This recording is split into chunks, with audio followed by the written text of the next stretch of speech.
Hello বন্ধুরা, কেমন আছো সকলে? আমি Nupur. Welcome everybody to my YouTube channel nature at the very core of science. আমি চলে এসেছি কোথায় পাবো তারে, বইটি হাতে করে তোমাদের সঙ্গে গল্প শুনবো বলে। আগের অংশে আমরা দেখলাম যে লেখক চলেছেন শান্তিনিকেতন এবং ট্রেনের মধ্যে খুব বকবকানি, গান গাহনি উচ্চগ্রামে হচ্ছে এবং একটা ধমক বেজে ওঠে তখন, ওহে ওহে তোমরা একটু চুপ করবে হে নাকি, একেবারে কান ঝালাপালা করে দিলে যে। হ্যাঁ, এবার দেখি কে সেই লোক, কি হয় গল্পের আগের অংশ। এ সেই লোক যে আমার মুখোমুখি ভিন্ন আসনে বসেছিল। অন্ডাল থেকেই আমি তার সহযাত্রী। চুল বড় বড়, গোঁপদারি কামানো মুখখানি দেখে মনে হয় এই রাড়ের রোদ বৃষ্টির অনেক ঝাপটা খাওয়া। এখানকার মৃত্তিকার মতোই খানা খন্দ চড়াই উতরাই, রেখা তো নয়, গাঢ় নালা। এর থেকে বয়স বিচারে যেও না। একটি চুলেও পাক ধরেনি। চোখ দুটি বেশ কালোই, তবে কেমন যেন ধন্দ ধরানো কালো। সন্দেহ লাগে একটু কাজলের স্পর্শ আছে বোধহয়। কাপাসি মোটা কাপড়ের প্যান্ট তার পরনে, গায়ের জামার উপরে খাকি রঙের একটা প্রকাণ্ড গরম কোট। সেটা যে ময়লা বোঝা যায় এক এক জায়গায় তেল ছিটে দাগ দেখে। তবে কোনো মিলিটারি মানুষ যেটা পড়েছিল তার কোনো হিসাব লেখাজোখা নেই। এ সম্পদ এ মানুষের জুটলো কেমন করে কে জানে। নিজে যে মিলিটারি নয় বোঝা যায় অন্য পোশাক দেখে। তবে যুদ্ধ এমন অনেক দিয়ে গিয়েছে। পায়ে তার আজকাল যার নাম হাওয়াই চপ্পল। যেমন যেমন মিলেছে তেমন তেমন পরা। গায়ের ধোকরা কোটের সঙ্গে রবার চপ্পলের তুলনা দিলে চলবে না। পায়ে যখন শীত করে তখন তুমি কি বুঝবে? সেই জন্যই শ্রীচরণের দশা একটু করুণ। ফাটার দাগে দাগে একটু রক্তের ছাপও যেন দেখা যায়। যখন থেকে তাকে দেখেছি তখন থেকেই তার চোখের সামনে একটা বই খোলা, মলাটের ওপর নাম নেই, চটি বাঁধানো বই। সেদিকে সে একবারও চোখ তোলেনি, একবারও তাকিয়ে দেখেনি। কেবল বিড়ির নেশাটা বড় নাছোড়, তাই মাঝে মাঝে দেশলাই জেলে ধরাতে দেখেছি। এমন গভীর মনোনিবেশ কম দেখা যায়, আর তাতেই বাধা। রাগ হয় কিনা বলো? হলোই বা সরকারি গাড়ি, একটা মানামানি তো আছে। আর সেই জন্যই তো সাউকারি বলো সহকারী বলো তাই মানা। ওদিকে বলে, এদিকে ফিরে আওয়াজ দেয়, দেখেন তো মশায় কাণ্ডটা। গলার বেশ জোর, যে জোর শুনলে বলি বাজ খাই। তার মধ্যেও কথার ঢং যেন অন্যরকম, এলোপাতারি হাঁক নয়, ওর মধ্যেই একটু সাজানো। সবাই একটু ঠেক খেয়ে যায়, বক্তার দিকে ফিরে তাকায়। এক বুড়ো সাঁওতাল হেসে বলে, কেনে, তুকে কি বলা হয়েছে? বক্তা বলে, আমাকে কি বলবি, এত চেঁচামেচি করছিস কেনে? বুড়ো চুপ করে চেয়ে থাকে, বাকিরাও তাই। কেবল গায়ক যুবার দল থেকে একটা গলা শোনা যায়, লেখাপড়া করছে হে, পুচ্ছ না কেনে? দেখো, একটা তুলকালাম লাগে বুঝি, কিন্তু লাগে না। ওদিকে হাসাহাসি কথাবার্তা সমানেই চলে, একটু সন নামিয়ে এই যা।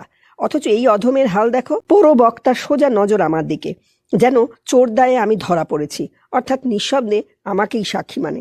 তাড়াতাড়ি মুখ ফেরাতে যাই, আর তখনই শুনতে পাই, মুখুদের কি বুঝাবো বলেন তো? আজ বাদে কাল আমার সমন ধরা, আমার কি বসে থাকবার সময় আছে? সমন ধরা সে আবার কি? আপনা থেকেই চোখ বড় হয়ে ওঠে। বক্তা বইখানি বাড়িয়ে দিয়ে বলে, বইটা দেখছেন তো? বাংলার মসনদ, থিয়েটার নয়, যাত্রার বই। আমার মশাই সিরাজের পাঠ, সব থেকে বড়। লোকশেডের কাজ চার্জম্যান তো ছুটিই দিতে চায় না, পথে যেতে যেতে মুখস্থ করতে হচ্ছে। সব কে বুঝাবে এদের বলেন? আমি ঢোক গিলে বলি, তাই নাকি? সিরাজ ঝুঁকে বলে, তবে আর বলছি কেন, বোলপুরে শান্তিনিকেতনের কথা জানেন তো? এবার থতমত, বাংলার মসনদের নায়ক সিরাজের সঙ্গে শান্তিনিকেতন কেন? একটু ঘাবড়ে গিয়ে বলতে হয়, জানি। সেখানে মেলা হয় জানেন? শুনেছি। আর কাল বাদে পরশু সেই মেলা, নয়ুর পৌষ সেখানে আমাদের যাত্রা। তা সে কথা এদের কি বুঝাবো বলেন তো? পৌষ মেলায় যাত্রা? এবার হঠাৎ লোকটাকে অনেক কাছাকাছি মনে হলো। ছাতিমতলার উৎসবে যাত্রার নায়ক আমার সহযাত্রী, বাংলার মসনদের সিরাজ চলেছে আমার সঙ্গে। দিকে দিকে না, দেহে দেহে মনে মনে রোমাঞ্চ জাগে। শুধু যাত্রার কথায় না, যাত্রার নায়ককে দেখে। মন কবুল করো, একদিন তো এই হতে চেয়েছিলে হে।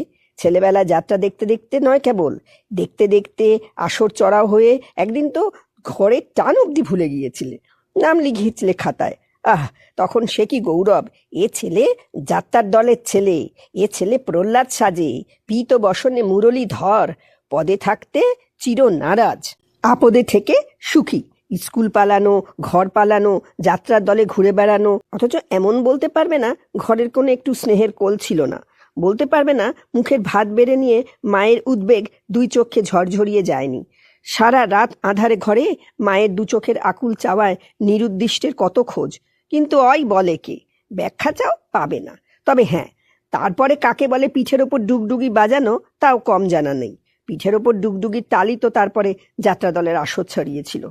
তবু দেখো, স্বপ্ন এখনো চোখ ভরে, রোমাঞ্চ দেহে মনে, কি যেন এক রহস্যপুরী যাত্রার দল, সেখানে যত রহস্য, মানবের ভিড়, এক বিচিত্র লোক।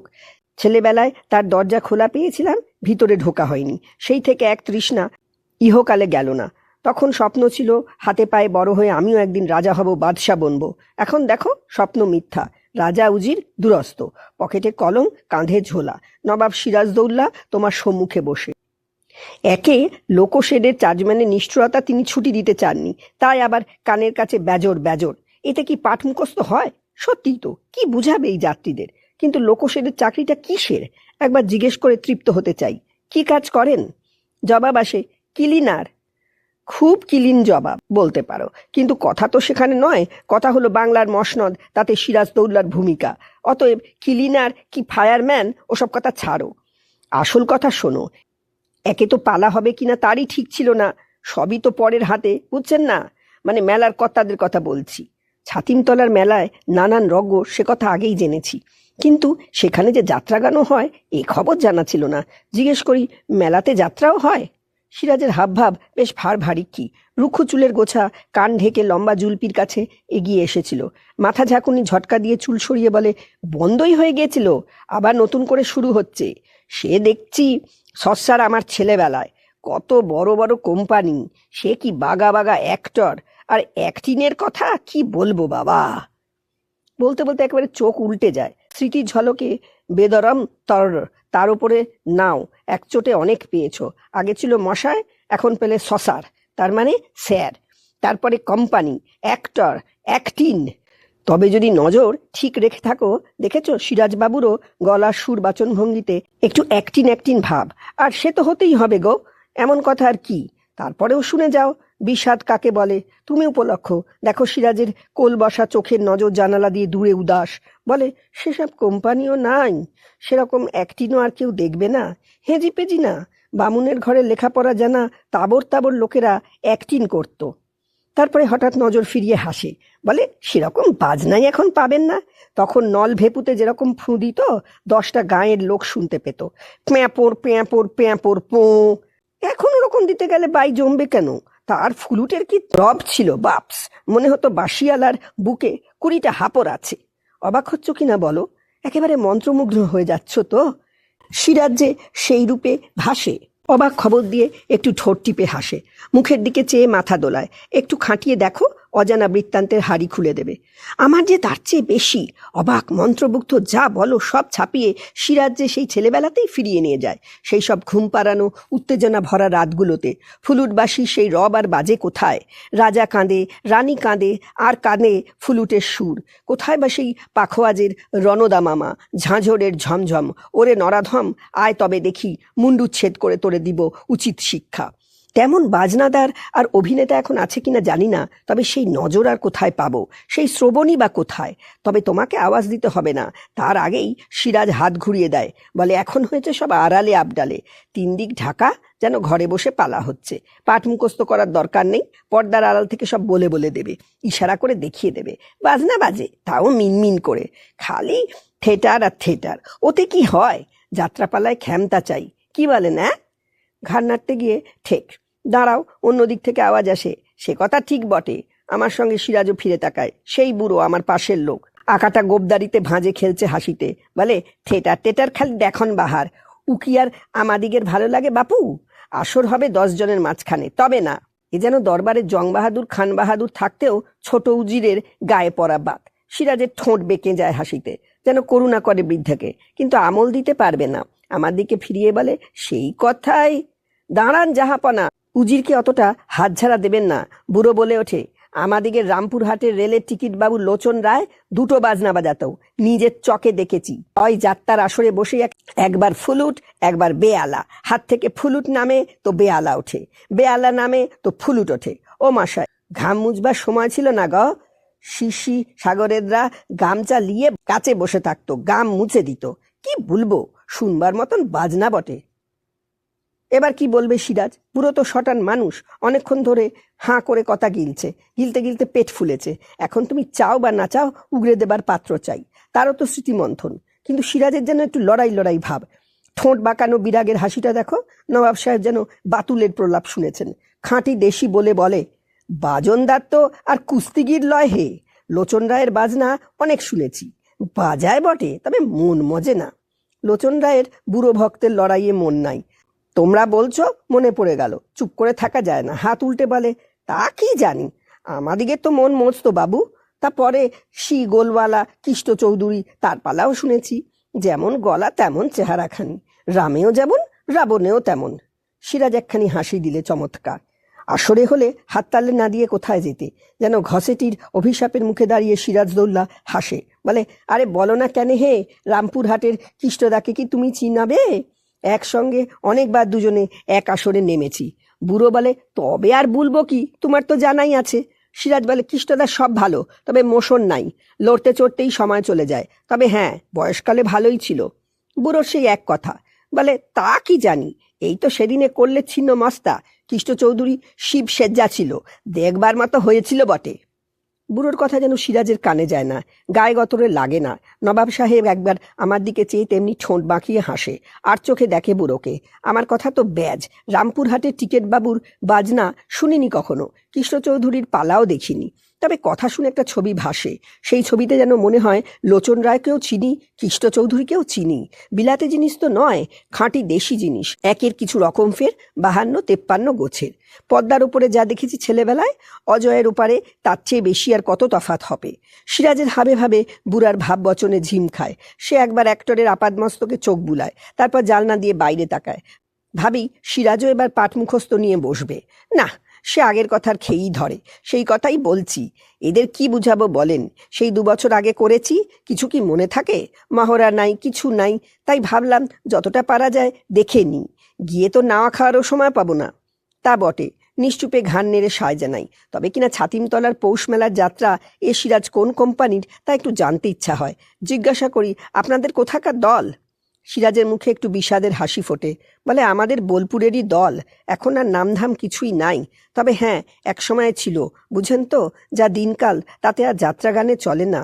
ওই যতদিন বেথা না করা যায়, ছেলেপিলে না হয়, ততদিন চলে। বিষাদের কারণ আছে বটে। শিল্পীর জীবন ধারণের তাগিদ, কোথায় লোকের মনোহরণ করবে, না রেলের লোকোশেডের ইঞ্জিনের জাম ছাড়াতে হচ্ছে।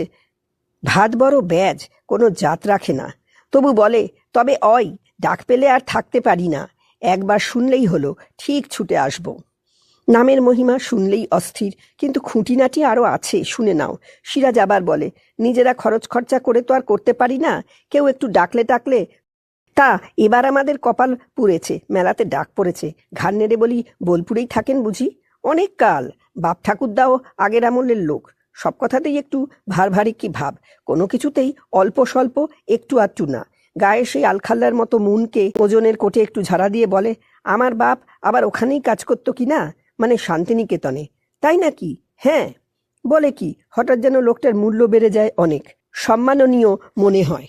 শান্তিনিকেতন একটা নামমাত্র নয়, আরও কিছু। সেখানে কাজ করেছে এমন একটা যোগসূত্রও যেন সকৌতুক গাম্ভীর্য এনে দেয়। হতে পারে মনের এক সংস্কার, তবু মরমিয়ার থানের মানুষ, তাকে দেখার নজরে যেন একটু ভিন্ন রঙের ছোঁয়া লাগে, যা চোখে দেখিনি অথচ বাঁশি শুনেছি। তাতে এক কল্পনার বিস্ময় জড়াজড়ি করে জমাট বেঁধে আছে মনের গহীনে। সেখানেই যেন একটা দোলা লেগে যায়, লোকটাকে ভাগ্যবান বলে মনে হয়। কাজের রকম পুচ করতে হয় না। বোলপুরবাসী নিজেই বলে, আপনাদের ঘর দুয়ারে ঘরামির কাজ করত, মাঠের কাজ করত, 12 মাসের লোক ছিল, সেই আপনার কর্তা ঠাকুরের আমলে। কর্তা ঠাকুর কে ঠিক যেন ধরতে পারি না, পুছ নজরে তাকাই। সিরাজ নিজেই বলে, মানে রবি ঠাকুর। কানে যেন খচ করে লাগে। বহুদিনের বহুবারের শোনা একটা নাম এই লোকের মুখে যেন বেসুরে বাজে। দেখো শ্রবণের কি বিড়ম্বনা, একে সংস্কার বলতে পারো, এই লোকের মুখে যেন এ নাম মানায় না। কর্তা ঠাকুর বেশ শোনায়, অথচ সেই ছবিটা মনে করিয়ে দিয়ে যে কর্তা ঠাকুর উচ্চারণ করব সে কথা ভাবতেও পারি না। তোমরা দূরের মানুষ, রবি ঠাকুর বলো তাতেই ভালো, কাছের মানুষের অমন দূর সম্ভাষণ মানায় না। এবার কৌতূহলী নারীতে টান, না জিজ্ঞেস করে পারি না তাকে দেখেছেন কখনো? ঘাড় কাত করে তৎক্ষণাৎ জবাব, কতবার। এ লোকের কাছে একটু আধটুর কারবার নেই, দেখেছি কিনা জিজ্ঞাসা করতেই এই জবাব। লোকোশেডের ক্লিনারের চোখের দিকে তাকাই, ওই চোখে কি সেই ছবিটা আঁকা আছে? রক্তমাংসের সেই মানুষটা, সেই মরমির ছবি। লোকটার প্রতি ঈর্ষা আসে না, কেবল ভাবি এই লোকটাও সেই জীবন্ত মূর্তি দেখেছে। বই লেখে না, কেতাব লেখে না, সভা সমিতিতে বচন দেয় না, লোকোশেডে কাজ করে, যাত্রাপালায় অভিনয় করে, অথচ আমি দেখতে পাইনি। তারপরেও জিজ্ঞেস করতে ইচ্ছে করে লোকটা কোনোদিনও কথা বলেছে নাকি ওর সঙ্গে। নিজেই বলে, আমরা তো উদিকটায় বেশি যেতাম না, ছেলেবেলায় ভয়ও করতো, তবে ওই মেলার দিনে পথ চলতে স্টেশনে কাছে পিঠে থাকলে যেমন দেখা যায়। লোকটার যেন ধ্যান নেই কার কথা বলছে, তাতেই তার খাঁটি চালের খোঁজ ধরা পড়ে। ছেলেবেলায় সে রবি ঠাকুরকে দেখেনি, তার বাবার কর্তা ঠাকুরকে দেখেছে। কথার সুরের ব্যঞ্জনায় তাই গদগদ ভাব নেই, যেমন দেখা তেমনি বলা। এবার বাতপুছের পালা বদল। সিরাজ জিজ্ঞেস করে, আপনি কোথায় যাবেন? বোলপুরে। বোলপুরে? বোলপুরে থাকেন নাকি? সিরাজের চোখে ভ্রুকুটি ধন্দ, তাড়াতাড়ি বলি না। সে ঘাড় নেড়ে বলে, তাই তো বলি, তাহলে তো চিনতে পারতাম। শান্তিনিকেতনে কাজ করেন বুঝি? না, মেলা দেখতে যাচ্ছি। সিরাজ এবার একটু নড়ে চড়ে বসে, বলে, তাই বলেন। বলতে বলতেই সিরাজের চোখে দুশ্চিন্তার ছায়া। জিজ্ঞাসা করে, আগে এসেছেন কখনো? না। কোথায় থাকবেন তার ব্যবস্থা আছে? খবর ছিল আগেই, মেলা বড় ভারী, তিল ধারণের ঠাঁইয়ের জোগাড় আগে না দেখলে গাছতলাতে ঠাঁই নিতে হবে। রাড়ের এই পৌষের ব্যাঘ্র থাবার বড় ধার, মনের গরম যতই থাক দেহের গরমে অতটা লড়া চলবে না, তাই ব্যবস্থা একটা আগে থেকেই করা আছে। টিকে থাকলে সেই ব্যবস্থাই আছে, অন্যথায় শুধু তেপান্তরের একলা যাত্রী তো নাহে, 10-এর সঙ্গে একটা দশা হবেই। বলি, একটা ব্যবস্থা তো আছে। সিরাজ বলে, দেখবেন সস্যার, না হলে বড় বিপাক। আজকাল যা ভিড় হতে লেগেছে, আমাদের জন্মে দেখি নাই।